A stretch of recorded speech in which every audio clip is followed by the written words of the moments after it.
Welcome to SP channel. सन्चै हुनुहुन्छ? आज म तपाईहरुलाई मिठो गुन्द्रुकको अचार घरमै कसरी बनाएर खान सकिन्छ भन्ने रेसिपी लिएर आएको छु। होप तपाईहरुलाई मन पर्छ।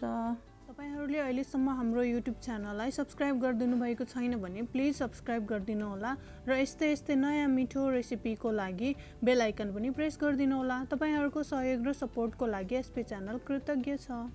सबभन्दा पहिला मैले लिएको छु हाफ कप जति गुन्द्रुक। यसलाई चाहिँ चिसो पानीमा भिजाउँदै छु। तातो पानीमा नभिजाउँदा राम्रो, किनकि तातो पानीमा भिजाउँदा यसको फ्लेभर जुन मिठासपन हुन्छ यो चाहिँ जान्छ। 5 मिनेट जति भिजाए पछाडी यो चाहिँ जुन लामो लामो पिसहरु छ तिनीलाई चाहिँ काटेर सानसानो बनाउँदै छु। मलाई चाहिने सामग्रीहरुमा चाहिँ लसुन छोडाको, सुकेको खुर्सानी, काटेको प्याज, हरियो धनिया र उमालेको गोलभेडा चाहिँ म यसरी रेडी बनाएर राखेको छु। भटमास बिना गुन्द्रुक जहिले पनि अपुरो हुन्छ, त्यसैले म लिदैछु यो भुटेको भटमास। कालो भटमास छ भने झनै राम्रो, यसले चाहिँ मिठासता बढाउँछ। गुन्द्रुक चाहिँ जति सक्दो धुलो बनाएको राम्रो। अझ ठुलठुलो लाग्छ भने चाहिँ सिलौटोमा या ओखलमा कुट्दा हुन्छ। हेर्नुस् त हाम्रो गुन्द्रुक कुटेर सानो भइसक्यो। हामी चाहिँ अब सबै कुरालाई मिक्स गर्दै छौं। प्याज जति सक्दो सानो बनाएर काट्दा राम्रो। जुन अघि हामीले बोइल गरेर राखेको टोमेटो थियो त्यसलाई चाहिँ प्युरी बनाएर यस्तो बनाएको छु मैले। सिलौटोमा पिने पनि हुन्छ या ग्राइन्डरमा ग्राइन्ड गरे पनि हुन्छ। सबैलाई चाहिँ मिक्स गर्दियौं। नुन कति चाहिन्छ स्वाद अनुसार थोरै हाल्नु होला। त्यो जुन प्युरी छ त्यसलाई चाहिँ राम्रोसँग सबैतिर पुग्ने गरेर राम्रोसँग चलाउनु पर्छ, ताकि त्यसले सबैतिर पुगेर मिठो मिठास दियोस्।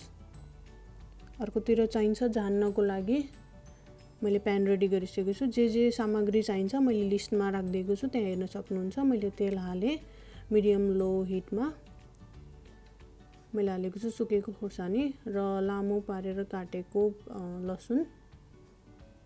राम्रोसँग यसलाई तेलमा फुराइसके पछाडी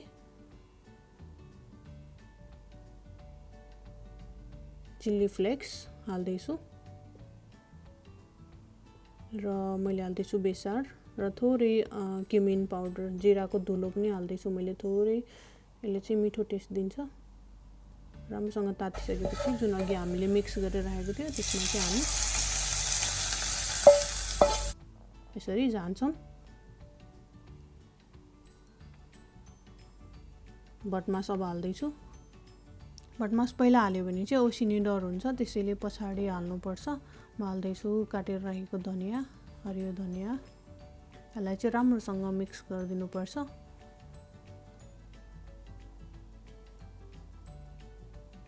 राम्रोसँग मिक्स गरिसकेपछि ल हेर्नुस् त हाम्रो मिठो गुन्द्रुकको अचार रेडी भयो।